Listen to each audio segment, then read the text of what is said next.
फेरा पानी। पुडुचेरी में बदल रही है हवा।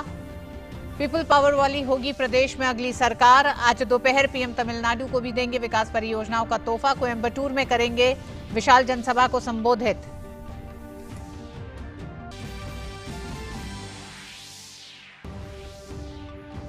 पर गृह मंत्री अमित शाह नगांव में महामृत्युंजय मंदिर के प्राण प्रतिष्ठा समारोह में हुए शामिल। जनसभा को भी किया संबोधित। कहा पीएम मोदी के नेतृत्व में सरकार असम के चौतरफा विकास के लिए कर रही है काम। आइए सीधे आपको लिए चलते हैं। इस समय सूचना प्रसारण मंत्री और आईटी मंत्री रविशंकर प्रसाद एक प्रेस कॉन्फ्रेंस को संबोधित कर रहे हैं। Secretary MeitY Shri Amit Khare ji, secretary I&B। तो आज की ब्रीफिंग के लिए I will request Shri Ravishankar Prasad ji to start the briefing please.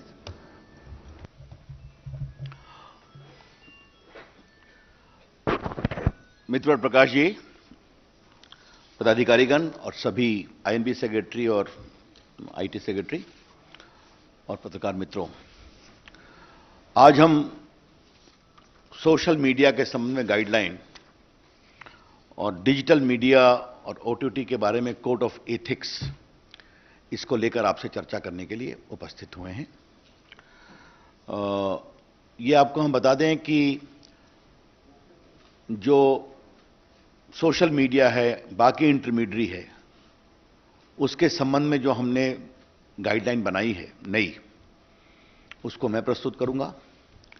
और अब डिजिटल मीडिया और OTT के बारे में IT एक्ट के अंतर्गत ही हम लोगों ने वो एडमिनिस्ट्रेशन I&B को सौंपा है।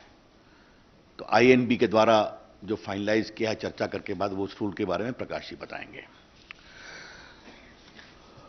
Let me first lay down the ground rule very clearly. Social media is welcome to do business in India.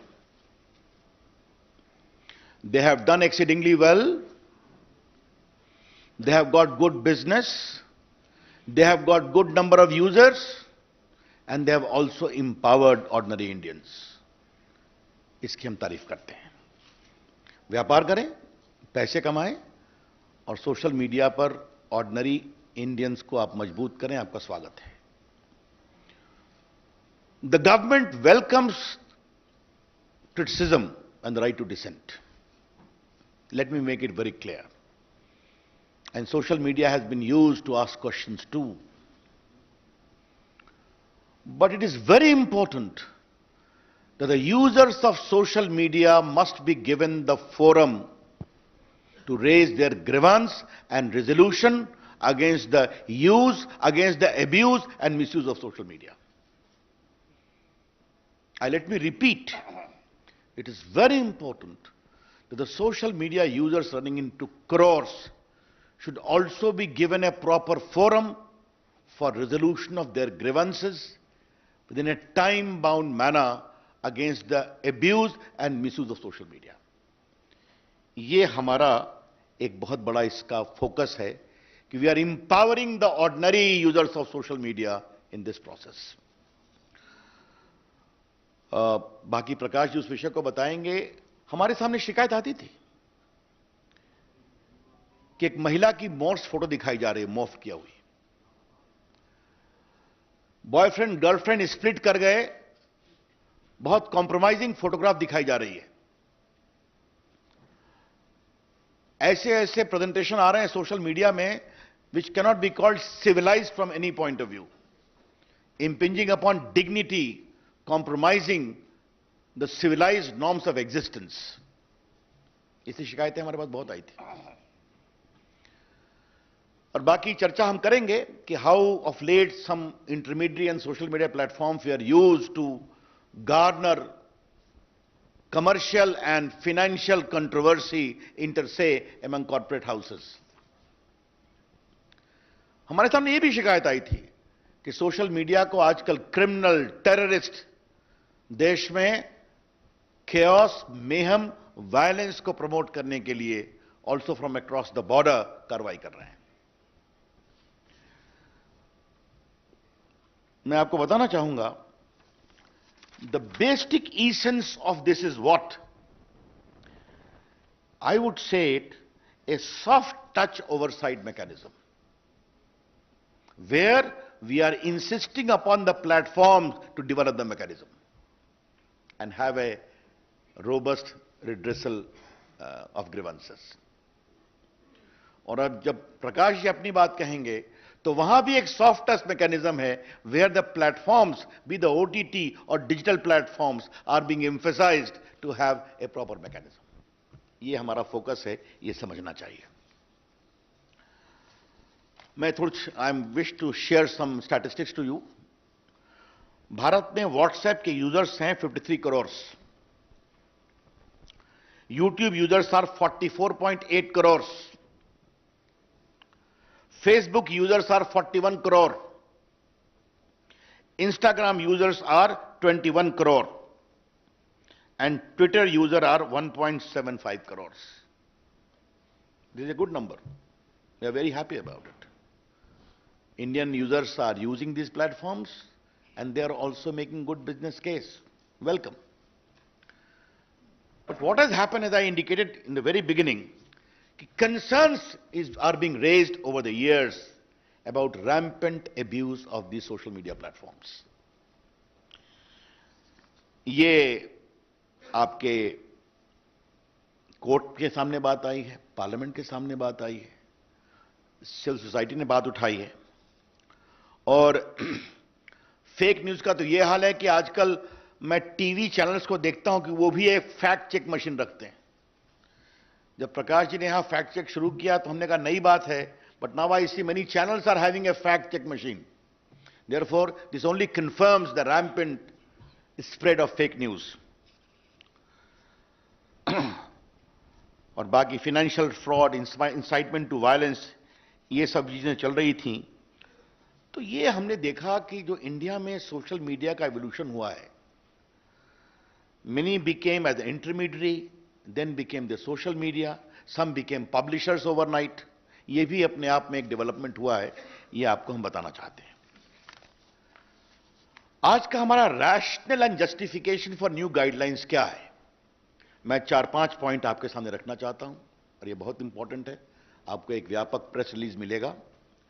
Supreme court on 11 December 2018 in the Pranjwala case asked us to frame necessary guidelines to eliminate child pornography, rape, gang rape images, videos and sites in content hosting platform and other applications.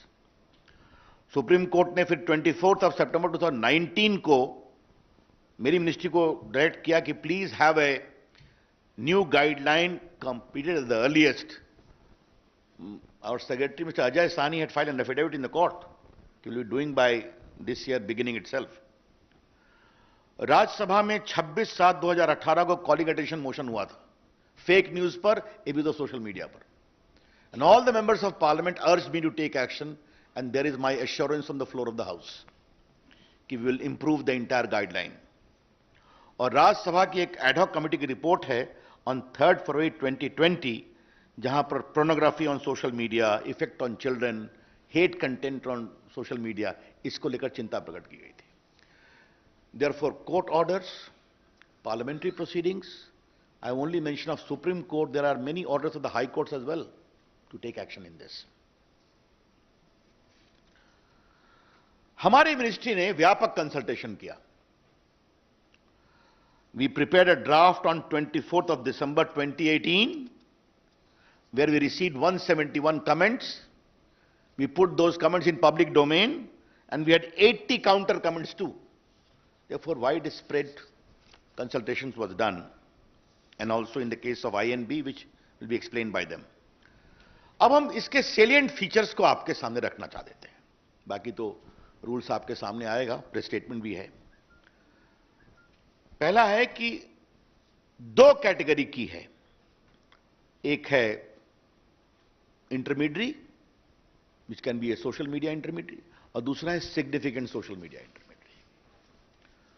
Significant social media intermediary पर additional obligation है. There are additional obligations on a significant social media intermediary.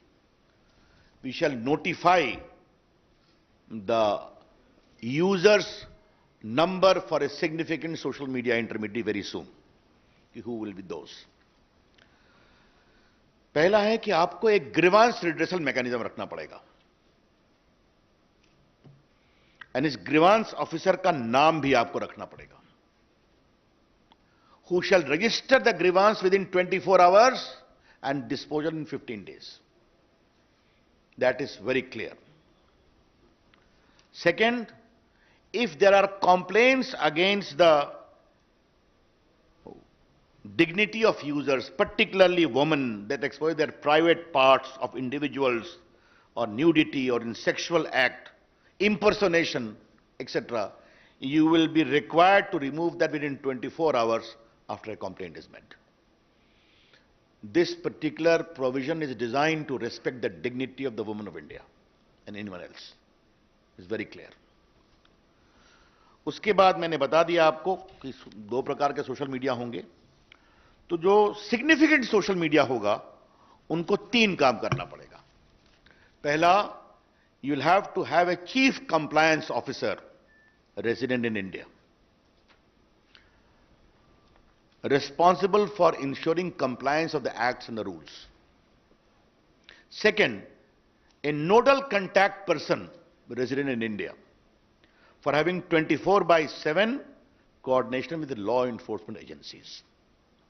तो पहला हो गया chief compliance officer, दूसरा हो गया nodal contact person, तीसरा है appoint a resident grievance officer who shall perform the grievance redressal mechanism as I indicated. And next is, you must publish a monthly compliance report कि आपके पास कितने complaints आए, आपने उन पर क्या कार्रवाई किया और क्या रिड्रेसल किया. Therefore, just to concretize, we are empowering the ordinary users of social media and other intermediaries. You must have a robust grievance redressal mechanism,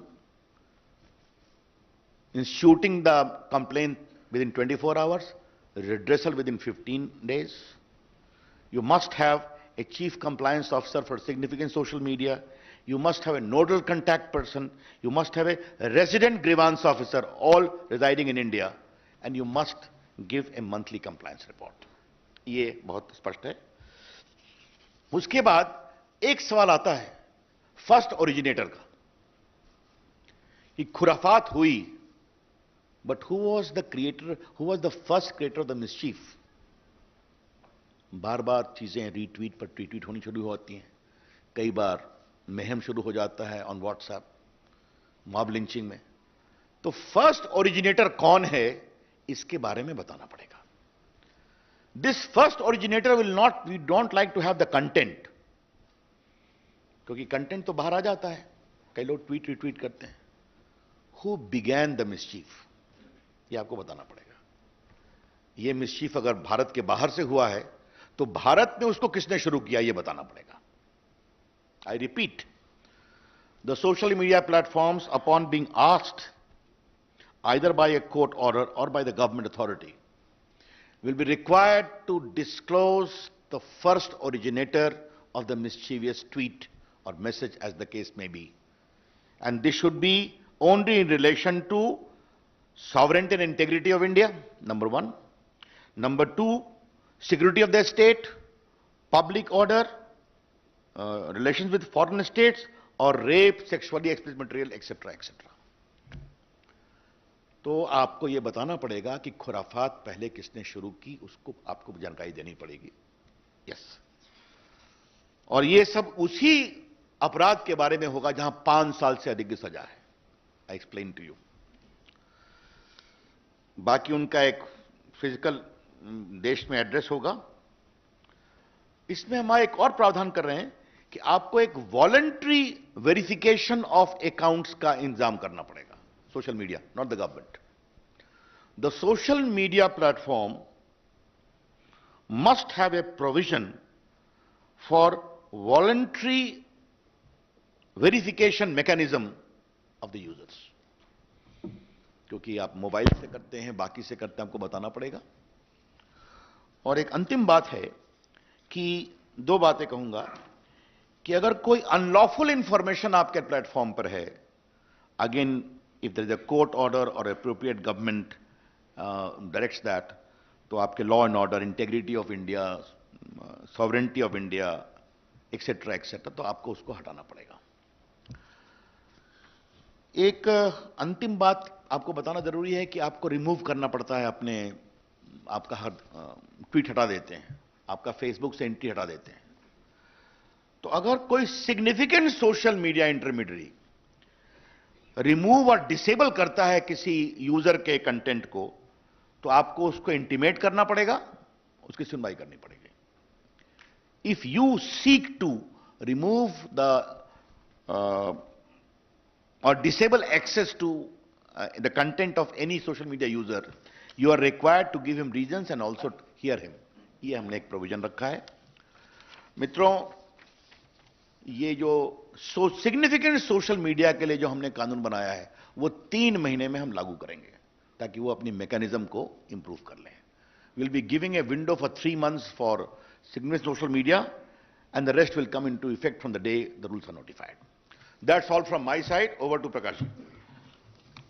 Ravi ji, बहुत धन्यवाद। जैसे आपको पता है कि नई टेक्नोलॉजी का एक अच्छा फल है कि डिजिटल मीडिया न्यूज़ पोर्ट्स भी बन गए, न्यूज़ पोर्टल्स बन गए। वैसे ही ओटीटी प्लेटफॉर्म आ गया। लेकिन एक फर्क रहा कि जो आप लोग बैठे हैं प्रिंटिंग प्रेस से जो आते हैं, उनको प्रेस काउंसिल का कोड फॉलो करना पड़ता है। लेकिन ऐसा डिजिटल मीडिया पोर्टल को कोई बंधन नहीं है। यहां टीवी के लोग हैं, उनको केबल नेटवर्क एक्ट में जो प्रोग्राम कोड है वो उनको फॉलो करना पड़ता है। लेकिन ओटीटी प्लेटफॉर्म्स को ऐसा कोई नियम नहीं है, और इसलिए सरकार ने यह समझा कि एक लेवल प्लेइंग फील्ड होना चाहिए। All media platforms must have the same justice system, और इसलिए डिजिटल हो, प्रिंटिंग हो, टीवी हो, ओटीटी हो, कुछ नियमों का पालन करना पड़ेगा, कुछ प्रोसेस सेट करना पड़ेगा। और लोगों की मांग भी बहुत थी। लोगों की मांग, रोज सैकड़ों पत्र मंत्रालय में आते हैं। इस बार इस सेशन में ओटीटी प्लेटफॉर्म पर 50 प्रश्न पूछे गए, दोनों सदन में मिलकर 50 क्वेश्चंस। देश भर में इस विषय की कितनी चर्चा है, इसका ये उदाहरण है। और उसके बाद हमने ओटीटी प्लेटफॉर्म्स के साथ दिल्ली, चेन्नई और मुंबई में उन उद्योगों के सभी लोगों को बुला के विस्तृत चर्चा की। मैंने खुद दिल्ली में 2 मीटिंगें बुलाई, और पहले मीटिंग में मैंने ओटीटी प्लेटफॉर्म को कहा कि आप सेल्फ रेगुलेशन बनाओ जैसा टीवी वालों ने बनाया है। लेकिन नहीं हुआ दुर्भाग्य से। फिर मैंने एक बार फिर मीटिंग बुलाई और कहा कि 100 दिन में बनाओ, लेकिन वो भी नहीं बना। बाद में कुछ नोट बनी थी जिसमें कोई सेल्फ रेगुलेशन, बाहर कोई आदमी भी नहीं था। और इसलिए हमने तय किया कि एक इंस्टीट्यूशनल मैकेनिज्म सभी मीडिया के लिए होना चाहिए, क्योंकि मीडिया की आजादी लोकतंत्र का आत्मा है। Both we have fought for maintaining press freedom and have gone to jail during emergency. But let me also tell you that every freedom has to be responsible freedom. और उसके लिए we have decided to have 3-tier mechanism for OTT platforms. First, for OTT and digital news media, both will have to disclose their details, from where they publish, how they publish, how much is the spread, anything. So that disclosure will come. That is first, information. We are not mandating a registration. We are seeking information. Then second is there has to be grievance redressal system, as Ravi ji has said. Their grievance redressal system, in the same manner, it will work in OTT platforms and digital portals also. They will have to have their own portal for grievance redressal. Then second tier will be self-regulation. On OTT platforms, they will have to have a self-regulation, a body headed by a retired Supreme Court or High Court judge, or otherwise very eminent person in this category. So this is what we are entailing. So there, any grievances, there has to be a place for making grievance. उसकी सुनवाई होनी चाहिए और उसके सुनवाई पर कोई judgement आना चाहिए। और जैसे हम टीवी पे देखते हैं कि टीवी पर स्क्रॉल आता है, माफी मांगते हैं, कुछ दंड भी होता है, तो ये खुद करते हैं, सरकार नहीं करती। तो वैसा ही हम करना चाहते हैं कि ये होना चाहिए। और तीसरा, एक सरकार है तो सार्वभौम सरकार होती है, सॉवरिन सरकार होती है, तो एक ओवरसाइट मैकेनिज्म भी होगी, जहां एकदम तुरंत फैसले करने पड़ते हैं, कोई बहुत बड़ा पेंच तैयार हुआ तो ये ओवरसाइट मैकेनिज्म रहेगा। और ओटीटी प्लेटफॉर्म में एक और है कि अभी सेंसर बोर्ड होता है फिल्म वालों को, लेकिन ओटीटी को सेंसर बोर्ड नहीं है। तो हमने कहा है self classification of age related issues to be solve, and उसका एक प्रोसेस हो कि 13 से ऊपर 13+, 16+ and A category, there has to be a mechanism of parental lock and ensuring compliance that children don't see that. But बाकी you सिनी में जो है वैसे वहां भी यू क्लासिफिकेशन सेल्फ क्लासिफिकेशन है, लेकिन उसके लिए भी जो कोड सेंसर बोर्ड का है, जो एक एथिक्स कोड है, वो सबको कॉमन रहेगा। और इसलिए वो रहेगा। लास्ट में मैं इतना ही कहूंगा कि जो डिजिटल मीडिया पोर्टल्स है उनको भी अफवाह फैलाने का, झूठ फैलाने का यह अधिकार नहीं है, किसी को भी नहीं है। As I said, media freedom is absolute, but with reasonable restrictions, and that is the self restrictions of responsible, that is called responsible freedom. and उस फ्रीडम के दायरे में ये दोनों, और ये कानून एक ही है, आईटी का जो एमआईटी का कानून है, उसी के अंदर जो बिजनेस रूल बदले मोदी जी ने, और ये जो कंटेंट वाला मुद्दा है खासकर मीडिया का और ओटीटी और डिजिटल मीडिया, इसका आईएनबी एडमिनिस्टर करेगी। बाकी जो इंटरमीडिएट प्लेटफॉर्म्स है उस पर का संज्ञान आईटी मिनिस्ट्री पहले जैसे कर रही है वैसे ही करेगी। बस मुझे भी इतना ही कहना है। धन्यवाद सर। एक minute, before we take your questions friends, सिर्फ दो बातें मुझे ऐड करनी है। जो प्रकाश जी ने कहा, सुप्रीम कोर्ट का फैसला है कि internet is not a fundamental right by itself, but the fundamental right of freedom of speech and expression under 19(1) can use internet to exercise that right. So if it is a fundamental right under 19(1), it is subject to 19(2) of the Constitution, which is reasonable restrictions can be imposed in pursuit of safety, security, sovereignty of India, public order, etc., etc. एक बात मैं ये कहना चाहूंगा। और दूसरी बात हम कहेंगे, सभी सोशल मीडिया का स्वागत है, लेकिन बड़े आदर से कहूंगा, there should not be double standards. If an attack is there on Capitol Hill in Congress, then social media support the police action. But there is an aggressive attack on Lal Killa, the symbol of India's freedom, where our Prime Minister hoists the national flag. You have double standard. This is plainly unacceptable. धन्यवाद sir. Friends, जैसे आपको बताया, detailed press release जो है PIB की तरफ से जारी होगी। However we will take some questions. First I take 39। Prakash ji, Ravi ji, ये सवाल इस चीज से जुड़ा हुआ है, आपके ही विषय से जुड़ा हुआ है। हाल ही में ऑस्ट्रेलिया में न्यूज मीडिया बार्गेन कोड लागू किया है और दुनिया के कई देशों में भी इस तरीके की प्रक्रिया शुरू हो रही है। तो क्या भारत में भी इस तरीके की चीज पर विचार हो रहा है कि जो सोशल मीडिया इंटरमीडियरीज हैं या जो प्लेटफॉर्म्स हैं, वो कंटेंट क्रिएटर और कंटेंट एग्रीगेटर के बीच में एक बैलेंस बना रहे? ऐसा है, जो ऑस्ट्रेलिया का मुद्दा है वो इससे अलग है थोड़ा। वो मीडिया की न्यूज जो छापते हैं उनको कुछ पेमेंट मिले न मिले ये भी एक मुद्दा है। लेकिन मैं इतना ही कहूंगा कि दुनिया के सिंगापुर, ऑस्ट्रेलिया, यूरोपियन कमीशन या बाकी अन्य देशों में भी इस विषय में क्या क्या हो रहा है इसका हम जानकारी भी रखते हैं और उसकी राय जब प्रकट करना होगा तो करेंगे। 53।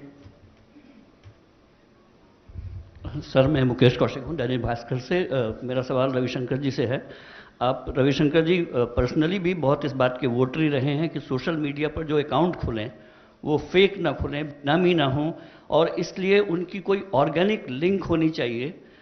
हम इस दिशा में क्या करें कि वो अगर कोई अकाउंट खोले तो वो अपने मोबाइल नंबर उस पर डिस्क्लोज करे, एक OTP आए, उसके बाद ही कोई अकाउंट खुल पाए। इससे हम लोग एक वेरिफिकेशन हो जाएगा उसका।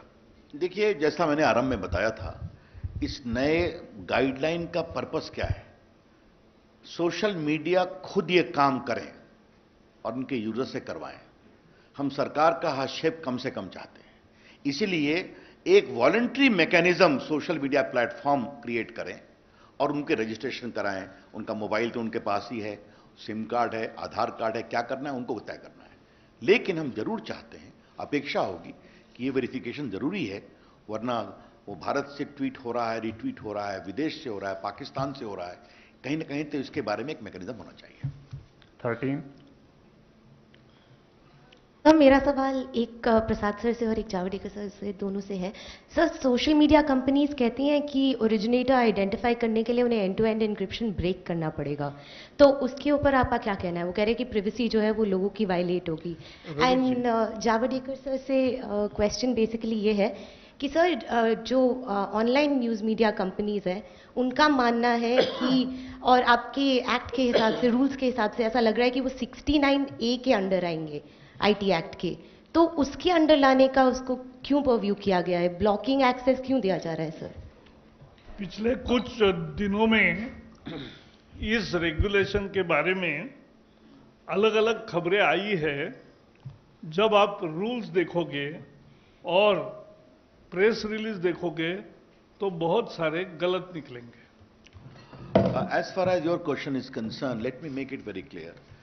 When you are talking about first originator, we are not asking them to disclose the content. Simple question, ये खुराफात किसने शुरू की? Who began this mischief? Tell us that. That's all. And it will be only in relation to issues where punishment is for more than 5 years, including security, sovereignty, integrity of India, rape, etc., all these things. Therefore, there is a proper safeguard. 33। लेकिन वही सवाल था रवि जी और प्रकाश जी दोनों से कि अगर आपने रेगुलेशन बनाया है, उसका 1 बार, 2 बार, 3 बार अगर रेगुलर वायलेशन होता है तो उसको सुधारने के लिए या फिर दंड का अलग अलग दोनों फील्ड में क्या प्रावधान होंगे, स्पेसिफिक दोनों फील्ड के लिए? देखिए, मैं आपको बता देना चाहता हूं, आज के दिन भारत में फिर रिपीट करूंगा, सोशल मीडिया इंटरमीडियरी इन सबों का देश में स्वागत है। भारत के लोकतंत्र में आपने देश के लोकतंत्र को मजबूत किया है, आम आदमी को आवाज दी है, तो कृपया करके जिम्मेवारी के साथ उसका अनुसरण करें, ये मेरी विनम्र प्रार्थना है।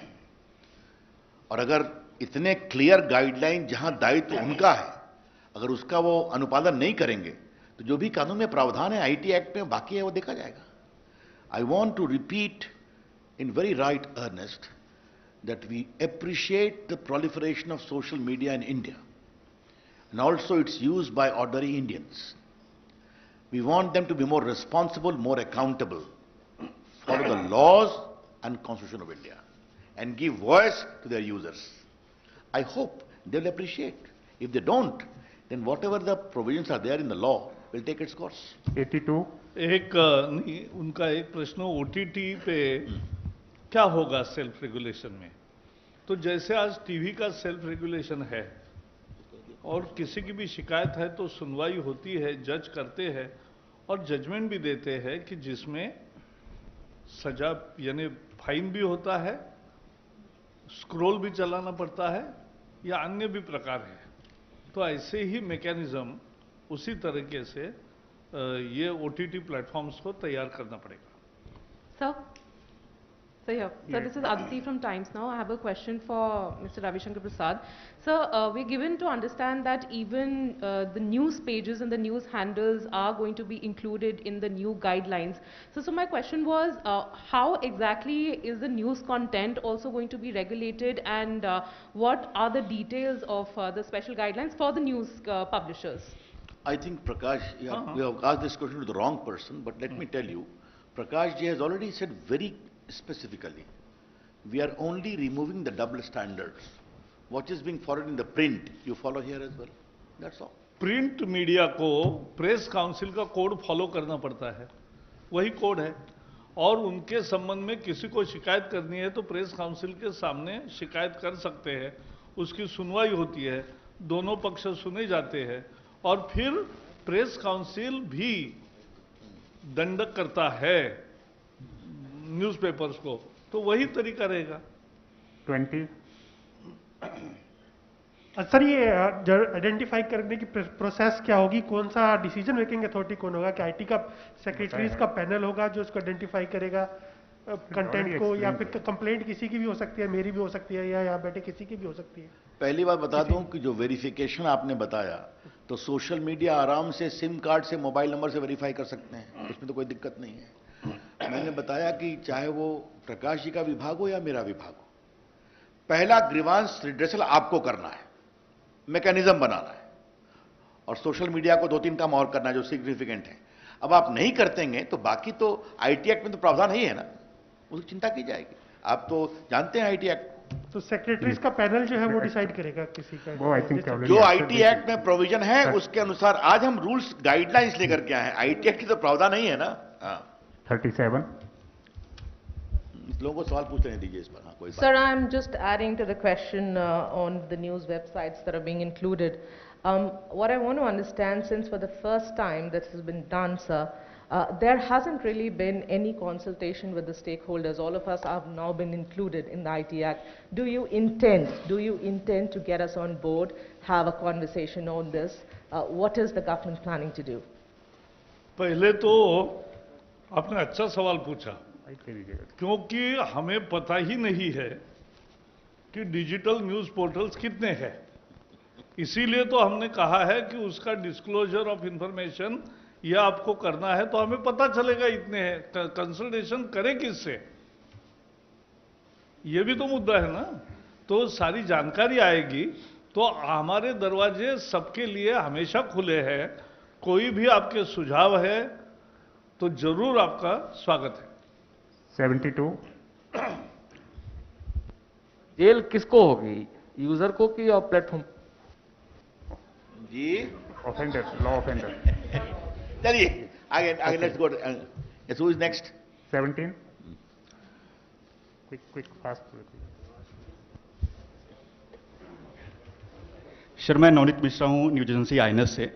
एक रेवेन्यू शेयरिंग को लेकर के बार बार सवाल खड़े होते हैं। फेसबुक और ट्विटर करीब 11,000 करोड़ सालाना का इनकी कमाई होती है भारत में, तो इसको लेकर के सरकार की क्या नीति है? क्योंकि ये कहा जाता है कि वो अपनी कमाई सही से वो शेयर नहीं करते। देखिए, आज का विषय social media guidelines, OTT digital platform guideline के बारे में है। तो अगर आप इसी पर सवाल केंद्रित करेंगे तो कृपा होगी। बाकी कौन अपना रेवेन्यू कितना शेयर करे, कैसे करे, इसको लेकर दुनिया में बहुत बहस चल रही है। कई जगह उस पर गाइडलाइन बने हैं, वो एक बड़े डिबेट का विषय है। 129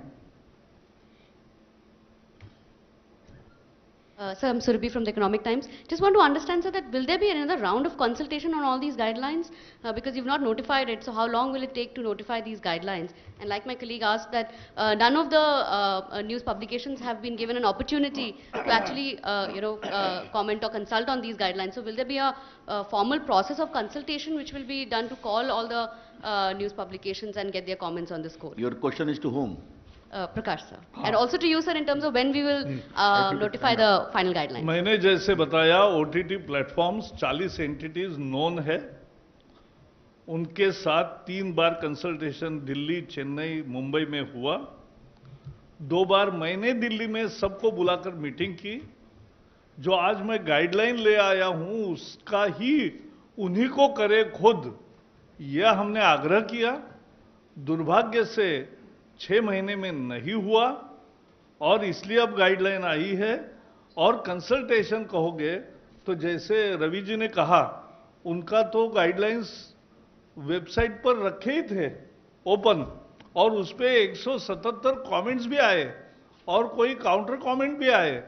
तो ये कहना कि कंसल्टेशन हुआ ही नहीं, सिर्फ डिजिटल न्यूज पोर्टल का मुद्दा ऐसा है, कौन है और कैसे कौन कौन है ये किसी को पता ही नहीं है। अब जब डिस्क्लोजर होगा और वो जानकारी सब आएगी, तब आपके हमारे दरवाजे आपके लिए खुले हैं। 154. Just a minute. I would like to add one thing to what Prakash ji said very significantly. When we sit in the government, we have to take into account the concerns of all the stakeholders. That is what Narendra Modi's accountable government is about.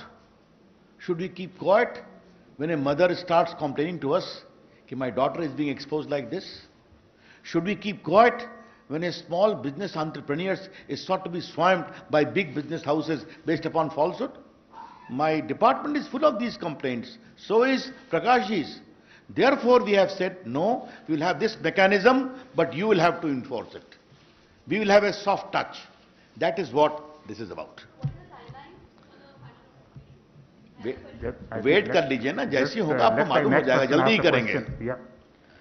So my name is Swati Mathur. I'm from the Times of India. My question is to Mr. Prakash Javadekar. Sir, I'm here. Yeah. Sir, you referred to the Film Censor Board and you also talked about age-related classification for OTT content. Now, what I want to understand is that you've said that there should be parental locks. Isn't it incumbent on the consumers watching that content to, impose whatever? Here you seem to be, penalizing the OTT digital platforms for not providing, मैंने जो कहा फिर से कहता हूं, फिल्मों के लिए सेंसर बोर्ड है, टीवी के लिए प्रोग्राम कोड है, ओटीटी के लिए कुछ भी नहीं है। तो प्रोग्राम कोड आएगा जो टीवी वालों को है, सीरियल्स वगैरह सब चलते हैं, और सिनेमा के लिए हम अभी सेंसर बोर्ड उसमें नहीं ला रहे। हम उन पर विश्वास रख के आप क्लासिफाई करो कि 13, 16 प्लस एंड ए फिल्म्स कौन से, और घर में भी देखा जाता है तो घर में बच्चे ये नहीं देखेंगे, इसकी एक सुचारू व्यवस्था वो प्लेटफॉर्म की भी जिम्मेवारी है और घर वालों की भी है। Number 10. So how would you categorize, what would be the criteria for significant social media intermediaries? I think, sir, initially in your comments you also said that significant social media intermediaries will be given 3 months to comply with this.